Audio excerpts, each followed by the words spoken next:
विलायत में मरातिब है। लाहौर में गुफ्तगू हो रही है ना, यहाँ मुसलमानों का एक बड़ा तबका कई औलिया अल्लाह के मज़ारात की ज़ियारत करने जाता है।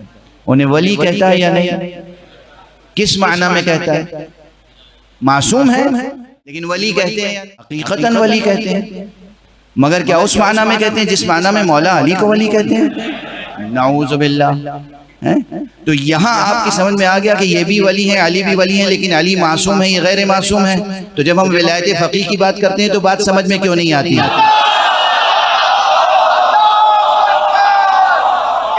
क्या मुश्किल कहाँ है? अगर वफादारी निज़ाम विलायत ग़दीर से है तो उस निज़ाम के कमज़ोर से कमज़ोर अफसर को भी एहतराम की नज़र से देखना होगा। अगर कहीं और रिश्ता कहीं और से है, किसी और के कहे पर आप साजिशें कर रहे हैं, औले ऐलानात कर रहे हैं और दुश्मनी विलायत फ़क़ीह से एक कायम कर ली है जिसका कोई जवाज़ नहीं है। दुनिया का हर मसला समझ लेते हैं, लेकिन जो नहीं समझना चाहते नहीं समझना चाहते। एक निज़ाम है, हम सब वफादारान अली इब्न अबी तालिब हैं। आप देखिए न जाने कितनी तकरीरें हैं। हज़रत आयतुल्लाह अल-उज़्मा खामेनेई साहब की तकरीर ख़त्म की और उसके बाद दुआ खुद करते हैं, अल्लाहुम्मा कुन लिवलिय्यिकल हुज्जत इब्न अल-हसन सलवातुका अलैहि व अला आबाए। सुनी है उनकी ज़बान से ये दुआ या नहीं? सुनी है या नहीं? जो खुद खड़ा होकर आका के ज़ुहूर के इंतज़ार की दुआ पढ़ रहा है, आका की जानिसारी का अहद कर रहा है।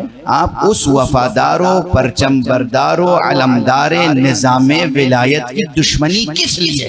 कल को अगर इमाम ज़माना का ज़ुहूर होगा तो कौन लेके आपको इमाम की खिदमत में जाएगा? किसका आलम लेके जाएंगे? अमेरिका का आलम या इस्लाम का आलम? किसका आलम लेके जाएंगे इमाम ज़माना की नुसरत के लिए? हज़रत अब्बास का आलम लेके जाएंगे बेशक, इस्लाम का आलम लेके जाएंगे बेशक, या दूसरों का आलम लेके जाएंगे? किसकी वफादारी में ये सब बातें हो रही? किसकी वफादारी? अली अली हैं। मुज्तहिदीन को तस्लीम नहीं करते, फुक़हा को तस्लीम नहीं करते, गुस्ताखियां करते हैं। ये सिर्फ एक चीज की, या तो जहालत है, नावाकिफियत है, नादानी है, बेमारिफती है, और या अगर नादानी नहीं है, बेमारिफती नहीं है, बेमारिफती का इलाज है मारिफत हासिल कीजिए, बेमारिफती मिट जाएगी। नहीं है मारिफत, मारिफत पैदा कीजिए। इल्म नहीं है, सीखिए। दुश्मनी न कीजिए, दुश्मनी न कीजिए, गुस्ताखी न कीजिए, जहालत न कीजिए, अपनी जबान खराब न कीजिए। आपकी जबान से लगता है कि अहले बैत की तहजीब से तो आप आशना ही नहीं है। अहले बैत जो जबान पसंद करते हैं उसमें तहजीब है, अदब है, बाहमी एक दूसरे का एहतराम है, हर मोमिन का एहतराम है। एक बंदे मोमिन का एहतराम खाने काबा से बढ़कर है। ये इरशाद पैगंबर है सल्लल्लाहु अलैहि वसल्लम।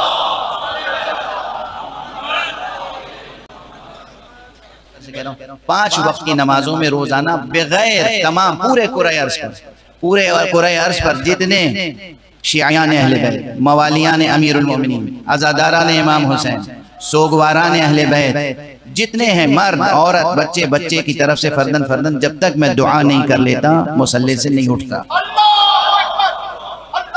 ये मेरी सीरत है। तो आप हजरात के लिए हमेशा दुआएं हैं। और ये जो बातें कहता हूँ, जो लोग खुद मुझे दुश्मन करते हैं उनके लिए भी दुआ देता हूँ।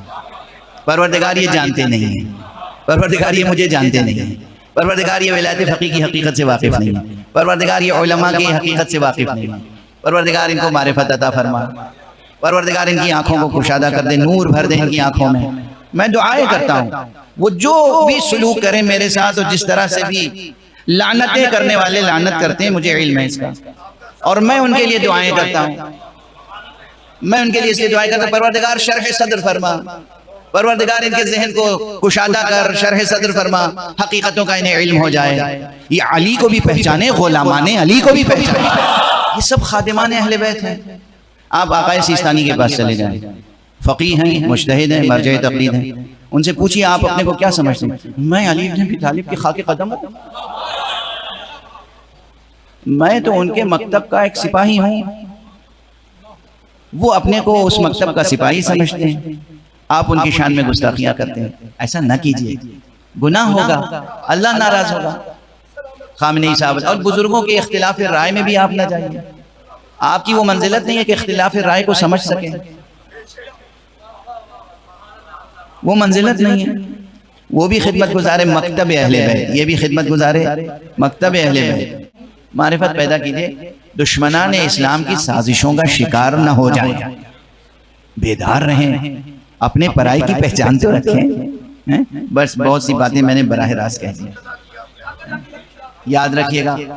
आप फिर कह रहा हूं, जी भर के लानत करें मुझे, मैं दिल भर के दुआ देता हूं आपको, मगर खुदा की कसम खा के कह रहा हूं, इस मिंबर पे कह रहा हूं, सामने ताबूत सजा हुआ है, सब के लिए दुआ करता हूं और उनके लिए भी दुआ करता हूं, परवरदिगार इन्हें शरह सद्र अता फरमा। नहीं मारिफत रखते, नहीं इल्म रखते, वाकिफियत नहीं रखते, नादान है, परवरदिगार इनकी मारिफत में इजाफा फरमा। उलमा अगर आपके सामने नमूने अमल ना होंगे तो फिर कौन होंगे? जुहाला। कराची में कई बरस पहले की बात है, एक बच्चा मिला नौजवान, और उसने कहा कि मैं तकलीद नहीं करता। मैं जानता हूं कि वो बेचारा उर्दू भी नहीं पढ़ता होगा, मुताला क्या होगा उसका। मैंने कहा बेटा आप क्यों नहीं तकलीद करते? किसी ने कहा है ना आपसे कि तकलीद नहीं करनी चाहिए? जी हाँ। हमने कहा किसी ने कहा तकलीद नहीं करनी चाहिए, आपने तकलीद छोड़ दी? कहा जी। मैंने कहा इसी का नाम तो तकलीद है। किसी के कहने से कोई काम करना ये तकलीद है। तय ये कर, यानी तकलीद से आपकी जान छूटने वाली नहीं है। तय ये करना है कि आलिम की तकलीद करोगे या जाहिल। तय ये करना है कि आदिल और मुत्तकी की तकलीद करोगे या किसी फासिक की, ये तय करोगे। बातें बहुत वाज़ेह हैं, अगर कोई समझना चाहे तो बातें बहुत वाज़ेह हैं। हकीकत विलायत ज़ात खुदा में मुनहसिर है। हकीकत विलायत की मजहर ताम्मा, मजहरियत ताम्मा ज़ात अली इब्न अबी तालिब में मुनहसिर है। और वो विलायत वो है जो इस्मत के साथ मक़रून है, इस्मत के साथ मशरूत है। लेकिन उसके बाद जो पूरा निज़ाम विलायत है, मसलन अब बात बिल्कुल अधूरी न रह जाए, एक मिसाल और दे दूं। विलायत के मानी होते हैं शरई इस्तिलाह में गार्डियनशिप, गार्डियन होना। एक बाप अपने बेटे पर विलायत रखता है या नहीं? शरई इस्तिलाह वहां भी विलायत ही है, लफ्ज नहीं बदला है। एक बाप अपनी औलाद पर विलायत रखता है। बेटी निकाह के वक्त पूछते हैं कि बाप कहाँ है, क्या कहते हैं उसे? आपकी बेटी का जब निकाह होगा और लोग आपको वली की हैसियत से पूछेंगे तो क्या आप मासूम हो जाएंगे उस वक्त? वली का टाइटल तो मिला ना आपको ना, रिलेटिवली एक मखसूस दायरे में शरीयत ने आपको वली बनाया है, उसी शरीयत ने आपको वली बनाया। आप अपनी बेटी अपने बेटे पर वली हैं। निकाह पढ़ाने वाले मौलाना साहब आपकी बेटी का अक़्द नहीं पढ़ेंगे जब तक वली से पूछ न लें। और बहुत से घरों में तो ये मसला होता है, बच्चियां पढ़ लिख के साहिब राय हो जाती हैं, कहती हैं हम अपने पसंद से शादी करेंगे, बाप राजी नहीं होते और फिर बहस होती है। ऐसे मौलाना की तलाश होती है कि भाई वैसा मौलाना ढूंढ के लाइए जो वली की इजाजत के बगैर भी क्या निकाह हो सकता है या नहीं। अब क्या करूं, अब इस हद तक गुफ्तगू आ गई अमली मसाइल, तो अब ढूंढते हैं, लड़की ढूंढती है कि कोई ऐसा मौलाना मिल जाए कि जो इजाजत दे दे कि हाँ वली की इजाजत शर्त नहीं है, निकाह सही होगा, लेकिन मिलता नहीं है। बाप जो है वो उस वक्त शेर हो जाता है कि साहब वली मैं हूं, मेरी इजाजत के बगैर मेरी बेटी किसी से शादी कैसे कर सकती है?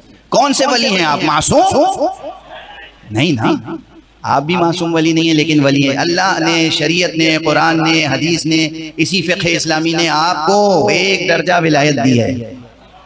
अब इसको ऐसे ही समझिए कि जैसे सोते वक्त शबखाब के तौर पर एक 0 वाट का जो है वो बल्ब जला देते हैं जिसमें थोड़ी सी रोशनी होती है। मिसालें दे रहा हूँ, अगर समझना चाहेंगे समझेंगे। वैसे तीसरी विलायत मिल गई आपको। ये भी विलायत किसने दी? अल्लाह ने। आपको बताई किसने? उसी फकीह ने जिसका इनकार करते हैं। वही फकीह बताता है कि आपको इस बच्ची पे विलायत हासिल है, आपको बेटे पे विलायत हासिल है। इसी तरह कितनी मिसालें हैं जो दी जा सकती हैं। अगर कोई समझना चाहे समझ ले, ना समझना चाहे तो फिर भी मेरी दुआएं उसके साथ।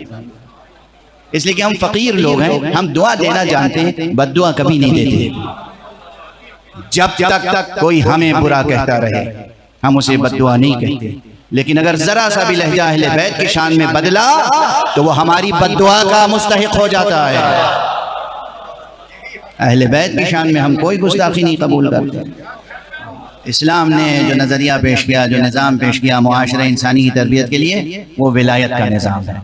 इसमें कुछ वो औलिया हैं जो मासूम हैं, विलायत गदीर में जिनका ऐलान हुआ, और जब मासूम पर्दे गैब में हो तो निज़ाम तो चलाना है ना, निज़ाम तो बाकी रहेगा। ये थोड़ी कि इमाम पर्दे गैब में है तो हम नसारा की हुकूमत कबूल करें, हम यहूद की कबूल करें, हम मुशरिकों की हुकूमत कबूल करें।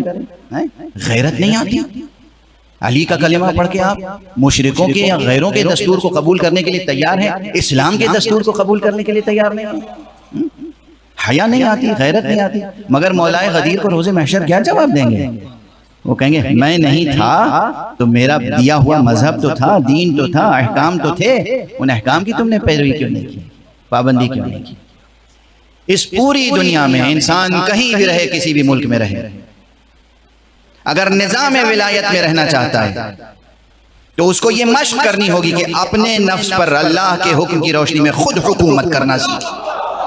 जहां भी हैं आप, जिस मुल्क में भी हैं, अपने नफ्स पर, दूसरों पर न कीजिए, अपने नफ्स पर आप खुद हुकूमत करें अल्लाह के हुक्म की रोशनी में। ये रियाजत करके देखिए, ज़ब्त नफ्स को कंट्रोल करना, नफ्स पे काबू पैदा करना, रियाजत करना, सैर सलूक, अल्लाह की तरफ बढ़ना, निज़ाम विलायत में रहना। भाई बहुत से तो लोग हैं जो एक बड़ा मुआशरा इस्लामी है और वहाँ इस्लामी हुकूमत कायम है, तो वो ठीक है, लेकिन ऐसे बहुत से मुल्क हैं जहाँ इस्लामी निज़ाम नहीं है, गैर मुस्लिम आबादी ज्यादा है, वहाँ आप अपने नफ्स पे किसकी हुकूमत करेंगे?